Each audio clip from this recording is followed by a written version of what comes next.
Okay, so talking about the companies you represent, you've been with for a long time, a lot of drummers and musicians, period, talk a lot about endorsements and sponsorships and this and that. It's like, oh, I need to get an endorsement to get this and that.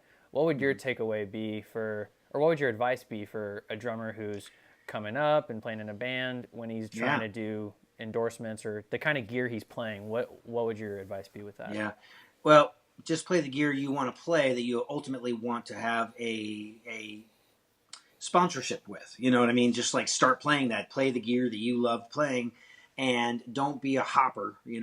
Most of my companies I've been with, like I said, for a very very long time, and it's more about the people there and their belief in you because everybody's making great products. Yeah, But the idea with an endorsement is don't be in a rush because if you're not playing hundreds of shows a year and you're not on television and you're not recording and you can't be heard on the radio, then really there's not a lot that you're going to offer a drumstick company or a head company. They want to see that you're on television.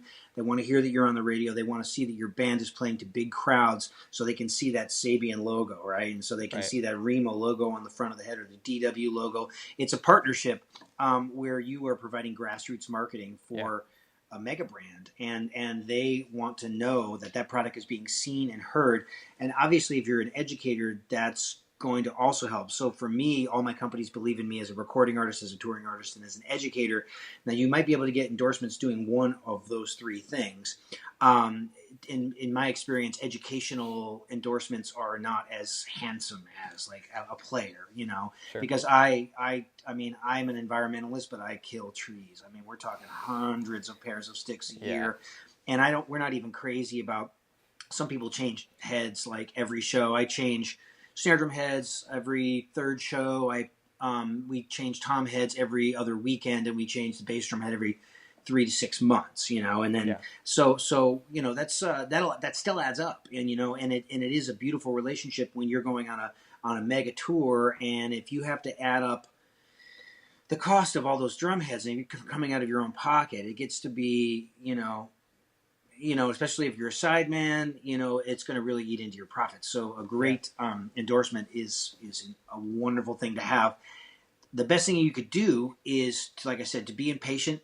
Be patient. Go to the NAMM show. Make relationships with people. If you do cold calls or emails, it's always great to have marketing materials. Like have a great social presence. Have a .com. Have a YouTube channel. Maybe have a one sheet. A one sheet is a great thing. It's just a PDF that lets people know who you are, some stats about you, pictures of you, and hot links yeah, that go immediately to a YouTube page or a .com. They want to see how you sound, how you look, and all those things together. And you better have those products in the videos. yeah, You know, right. and so but these people are very very busy and overworked that are making these decisions at companies. So you have to make it super easy for them. Have a one sheet where everything is, and start the email with something like, "Hello, such and such and such. I've been playing your product for so many years. I play in a band. We do 220 shows a year, and da da da da da da, and boom, and there's all Yeah. the links." And then you just hope for the best, and you just keep trying, And a no usually means eventually they'll say yes, but just not today. Yeah. Well, You know. I've looked through endorsement applications and even just read reviews on different ones and heard podcasts and like this is what we look for. This is why we look for it.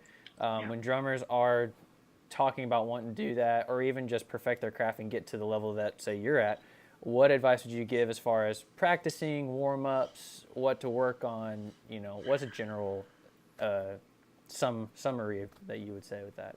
Yeah, it's tough. It depends on what you want to do with music. For me, my goal was to be ultra prepared to play any style of music. So it started as a young man, learning my rudiments. I was in the marching band for 8 years, so I had big, thick sticks, and I was reading, and I was playing rudimental drumming, and I was really into symphonic percussion. I could play every instrument in the symphony orchestra. So I studied timpani and xylophone, and I know how to do a thumb roll on the tambourine and how to warm up a bass drum and change mallets on the glockenspiel, and I studied four mallet marimba, and all this stuff is very very important. A little bit of jazz vibraphone, and then it came to the drum set. You got to be a great reader. And I was in the 1 O'Clock Lab Band at University of North Texas, which is a really cool collegiate jazz band. So I actually Yeah. had a career as a jazz musician. And then I came to Nashville, and Nashville really taught me how to play songs. And I think really knowing how to play songs is a really amazing skill set. Being able to play with click tracks. If you can play percussion, you can overdub. You can make twice the amount of money. I played percussion on every Aldean record, and that's a whole other recording session. Yeah. And so I made twice the amount of money as other people that were recording because I got to play, shaker, tambourine, bongos, finger snaps, cymbal swells, all that colorful stuff that adds so much to the music. So the moral of the story is you just can't practice enough. I mean, maybe define what kind of drummer you want to be, but still, if you want to just be a great rock and roll drummer, yeah, you got to know about the Mount Rushmore of drumming. You should know about, Bonham and Ringo and all those guys, Keith Moon, Charlie Watts, but then go research the guys that inspired them, and maybe if you learned some jazz drumming or some Latin drumming and these things they seep into your DNA, then you're going to end up sounding like a different type of drummer. Maybe the reason I sound like a different type of country drummer is because I have all these things in my bag of tricks, and something as simple as playing a train beat. Well, maybe I play rim shots during the train beat. Maybe I change up the kick drum pattern a little bit. Maybe I do a Steve Smith left foot hi-hat splash pattern. Yeah. And it makes it sound different, and sometimes you got to read the room. You got to know how to just sound standard. Right. B flat, man. You just play the part, smile on your face, collect the check. Yeah. And then if you can have just a little bit of something that makes you sound special and unique, that's always the goal, is to paint the Mona Lisa. Yeah. But still it has to fit, like literally, like country music it's growing and it's changing, but man, it's about that lyric. Yeah. I think ultimately it's about the lyrics, unless you're playing, to be like, that thing. I don't think that's less about the lyrics, because Right. I can't understand what the hell that guy is saying. Yeah. But so it becomes more about technique, Sure. But I just ended up, after all these years of I said, I am going to I'm a backbeat specialist, so whether it's pop, rock, top 40, country, Latin pop, J-pop, K-pop, if there's a backbeat, that's kind of where I prefer to have gone. But if I'm on a recording session and I have to do a Western swing thing with brushes, or I have to play a jazz ballad with brushes, or overdub a conga part on it, like, I can go there, you know, which is good to have. Yeah. Well, like you said, being a master of different, all those different genres and being good at all those different things, there's a lot of guys who may lock into one genre and be like, oh, I'm not going to play this or play that, but they wind up playing a Latin beat in a heavy metal song. It's just sped up to 200 BPM. Right. What would your take be on, kind of expanding on what you just said on how to, or let's say it this way, how often when you're playing with Jason or you're writing a drum part for him, are you find yourself playing a Latin beat and just changing it up a little bit, or mixing genres when you're playing something else? Well, if you go to do a drum solo, in an arena, you can at the end of the drum solo, you can go to your double bass and on the bell, and then you're into some Carmine Appice, Falling Rocks, all that kind of stuff. Yeah. And then you could break it down. You could play on the rims like an improvisational, like 21st century, progressive thing, man. So like all these things are really, really valid, but sometimes you just I'm looking for that special thing to make the track my own. It could be playing acrostic and then buzz on the snare drum, a little gad. Everything is an homage to, like, you got to know the great drummers so you can steal from them, and then but it's the music that I play a lot is just, you're staying out of the way, at the same time you're just providing energy. So but I teach my class, my college classes, and I do my clinics, and I have a sheet that I hand out. It says more styles every drummer should know, and it starts with a 2/4 shuffle, a 4/4 shuffle, a Texas double country shuffle, the Lindy beat, classic rock groove. It goes into a soca, a songo, a partido alto, a bossa nova, a samba, a merengue. It goes into a Mozambique. It goes into Southern California punk rock. It goes into a New Orleanian groove, and soca, calypso, Motown. It's all in there. Yeah. And it's like, you got to know the rules of these kind of just even if you're not going to be an expert at these things, it's really good to be able to play these grooves convincingly. So just learning the groove is the first step. The next step is to start playing along with music in that style. Yeah. And the third step would be to seek out musicians in that style of music that actually speak that language, that they can yell at you. I used to play every Wednesday night in Murfreesboro at a rock club with a band from Nigeria, and I was the only white guy. Yeah. And they yelled at me a lot. Yeah. But I got really, really good at playing, reggae and world beat music. And I played in steel drum bands where you're just quietly playing a calypso groove. Wow. And then, you start played soca beats, and you used to listen to a lot of Latin pop now, and it's everything. That goes back to me. I was in a cumbia band in 1989 in El Paso, Texas, called Pueblo. And it was just like, yeah. boom. And then I worked with the percussionist, and I learned how to create a layer of stuff with the percussionist and how to stay out of their way. If they're playing dense, you have to play even more simple. Yeah. So all this stuff is great. And you're playing wedding gigs. Wedding drummers don't get enough credit. I mean, you're playing music from 1920 to yesterday. Yeah. And so you need a great drum set where you can cover you're starting off with Satin Doll and dinner jazz, and then you're working yourself into dap dap dap, and then people want to dance because there's older people at the wedding, and then the next thing you know, you're playing Motown and Stax music, and then Chuck Berry, and then by the end of the night you're playing Iggy Azalea, you know, and that's really great stuff, Being able to play weddings is just a great thing. I have confidence in the fact that I will always be able to, no matter what, work as a drummer because I know styles, I've developed my ear to listen, and I can read like a son of a gun. You put a chart in front of me on a cruise ship or a community theater or in a recording session, and I can interpret a chart, and that's from all those years, starting when I was 16 years old, playing in the jazz band, and they put a chart in front of you, and it says medium tempo swing, and and it's just a lot of measures back to back, and then there's the horn part during the shout section,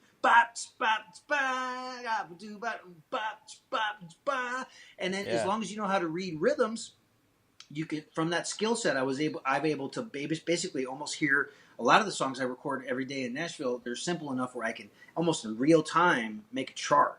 Yeah. With all the rhythms and the structure: intro, verse, pre-chorus, chorus, turnaround, verse 2, second chorus, solo, bridge, breakdown, outro, tag, and you write the rhythms you're supposed to write. The clicks coming at you. You got a big smile on your face. You got great sounding drums. You're off to the races. Yeah. It's a cool thing. That's pretty awesome, man. I kind of want to go back for a sec. I thought about this, and I really want to talk about it. You were talking about when we were discussing studio and recording and things like that. You mentioned beat mapping and overdubbing and all that stuff. I was talking to Travis Kennedy, who's an engineer who works with Tim Palmer, and we were talking about Nashville Sampling Co. and the whole thing that they're doing. And I've heard Garrett's kit a little bit, and I know that they brought you in and did some as well. The question is, I talked to Travis as an engineer, and I want to ask you as a drummer, and I'm sure you do production on the side and everything. What would you say to somebody who didn't understand the concept of samples and drum replacement, the purpose of doing your work with Nashville Sampling Co.? How would you define that and say, this is why we took these samples? Yeah, you can go to, I believe, NashvilleSamplingCo.com, and there's a executive producer of the product was Justin Miller, and then Garrett Goodwin, Carrie's drummer. They have this company, and they sampled Garrett's drums, and then for me, I went in and we did like 2 20-hour days at this iconic studio in Nashville where everyone from Johnny Cash to Miranda Lambert has recorded, super high ceilings, tons of microphones, and we have 44,000 samples, and most of those were eaten up by the fact when I played the cymbals, I played 27 different dynamic levels. So just imagine playing as soft as you could possibly play to as loud as you could possibly play, and pacing yourself over 27 different levels. Now, if I didn't have my training as a classical percussionist, playing as soft as humanly possible on a snare drum or a timpani or a suspended cymbal, I wouldn't have been able to pace myself like that. A lot of drummers just play one dynamic level. Maybe if they say you're too loud, they come down a little bit. They have two dynamic levels, right? Yeah. So for us, we sampled all my DW drums. So the reason for doing it is several reasons. First of all, if you want to hire me and have my drum sound, but you, for whatever reason, you can't fly me in or you can't afford to hire me at Crash Studio in Nashville, you can buy this package for $150 and you can have all my drum sounds. Right. And another thing that people use sampling for is well-recorded drums that are enhanced with the sounds of samples. Like, so a lot of producers and composers are getting back to me and say they love this one snare drum that we recorded called Red Velvet. And basically it's a 6.5 DW Black Beauty copy with an Emperor X on it covered with gaff tape, and it goes yeah. And they add that to add, maybe they recorded a drum. It's got a lot of high end, but no mids and lows. And so they'll add that sample in there to make the drum really pop. Another reason people will use samples is just basically to replace poorly recorded drums. Yeah. So say you are a bedroom composer, bedroom drummer, and you have some couple of, microphones in a small space in a closet with low ceilings, and you say you're a good drummer, but still it's just like the sound is not happening. You can add these samples on top of a drummer's recorded performance to make it sound like a big budget record. Now, the only thing that does happen in that scenario is that for me personally, I have a studio in Nashville called Crash Studio. Basically anybody, if you're a band, artist, songwriter, composer, publisher, you can send me your tracks and from anywhere in the world, and I will record the performance and send it back to you via the internet. I play with a lot of dynamics, a lot of inflection. It's coming from the heart. It sounds like a musical performance. And some people, what I don't like is they'll just flatten everything out and just stick the samples on there. Yeah. And so all my dynamic stuff gets squashed. It gets, and that's what's happening a lot on the radio and modern music, is that even if the drummer records this amazingly soulful performance, they're just squashing everything. They're gritting everything. So if the tempo is just moves a little bit here, they just take it and they grit it, so it just sounds like a drum machine. So it takes a little bit of the heart and soul out of a musical performance, and then they add the samples on there, and then you have something that just sounds pretty standard. Yeah. But this is all of my big name drummer buddies are dealing with this. They send the files, and the person on the other end adds samples, and it ends up. But it's a tool, it's a tool, and it's just, you have to be careful, like how you use it, But so those are 3 reasons to use samples: to replace poorly recorded drums, to enhance well-recorded drums, or say you're just really like the sound of my drums, and you want to have those sounds. And what's great about the sounds is you can also use them, you can import them into your Roland SPDSX or your trigger pad or your Alesis trigger pad that can import, WAV files. Right. Cool. Which is really cool. Yeah. Yeah. It's kind of like a beat 'em, if you can't beat 'em, join 'em thing. Like a lot of name drummers have sample packages, and, me being an entrepreneur, I'm like, they asked me to do it. I'm like, absolutely. So, you just kind of have to have your hand in a lot of things nowadays, Yeah. And none of us will get rich from any of these things. Right. They're labors of love. If you want to get rich, do the stock market or get a corporate job, or I don't know how people get rich. Sell real estate. Yeah. Yeah. Well, I mean, it's really cool to hear how busy you are. I think there are a few drummers who do as much different kind of things that are still revolved around drums, and in your world, even outside of that. And so that's why we definitely wanted to get you in. And knowing Garrett, he speaks highly of you, man. So Garrett is a wonderful drummer, and he's got not only does he have a unique sound, he has a unique. When you see him play, you see those drums, you're like, that's Garrett's drums. Yeah, we were talking about that. We're talking about the tom on the wrong side, or wearing a hat, or however you can kind of like just go, oh, cool, Garrett's on drums today. You know what I mean? Yeah. Well, I flew Garrett down last fall, and he did some demos and stuff, and his tilted floor tom. Ever since I saw that, I was like, I'm gonna try that on my kit, and I've done it ever since. And it prevents people from sitting in. It's like I could never sit on those drums. I mean, I guess I could, but I don't know. I'm not as tall as him. I don't know what I'd have to do. I'd have to crank up the throne.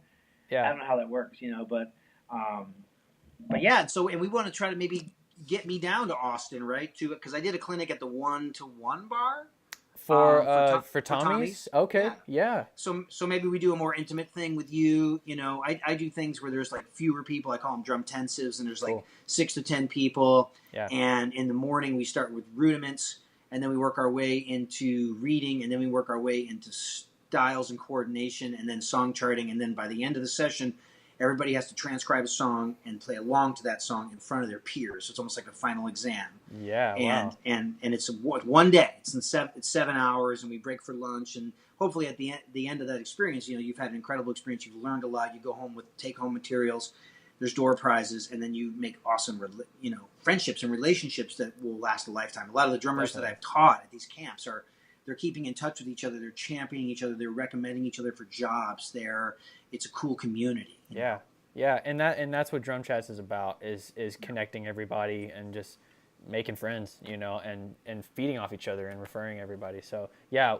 Let's definitely talk about that and see if we can get something going. But and anybody that's listening out there, I'll just tell you this: if you want to do this, if you want to do anything in life, you could do it. You have to have a focus. You have to have follow through. Write down your goals. Get up every day and execute on those goals. And literally, the universe is working for you to be able to do the things you want to do. You're going to screw it up by not following through with your plans. Right. So if you want to do this, it's definitely a different music business than it was in the prosperous 60s, 70s, 80s, and 90s. Yeah. But most of the people that are not doing it are doing it because they're making excuses and they're lazy. Yeah. You can do this if you want to do it. You got to go out there and find a band. Yeah. Get some students. Yeah. Buy some microphones and record for people and give online lessons. Yeah. There's money to be made in this business, For sure. You know. Yeah. Well, I mean, there you go, guys. You heard it from Rich himself. Rich, it's been awesome talking with you, man. I think it's really cool to get the perspective of all our different guys, but as much experience as you have in different realms of the music industry, I think we could talk for days on different topics. And so, well, man, I really appreciate it. I know that you and I, I think we're on the same time zone, but we just have such crazy schedules. It took I think 2 months for us to do this. You know? But I really do appreciate you having me, and I'm an open book. Guys, look me up on Facebook. I'm at richredmond.com. If you guys are interested in motivation, I've got crashcourseforsuccess.com. And anybody that wants to maybe move to Nashville and get better at playing like country rock music, modern music, I have this package that I basically spent my retirement on. It's called drummingintheModernWorld.com.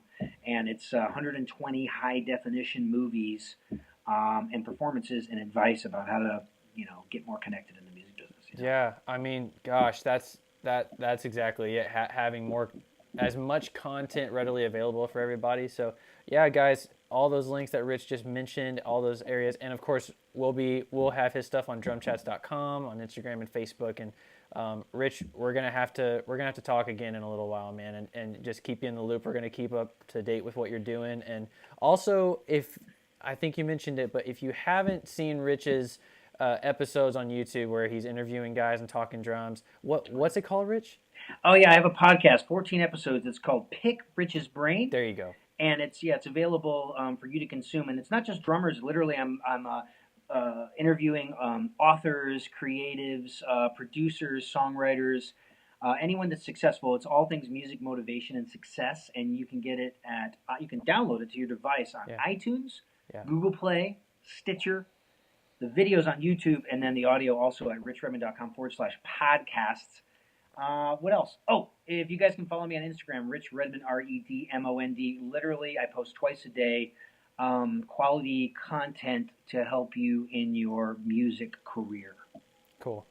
Well, there you go. Rich, we really appreciate you taking the time in, and we're going to keep up to date with what you're doing, and stay in touch, and good luck out there, man. I love it. Thanks for having me. Thanks for listening, everyone. Happy Sunday. All right. Take care.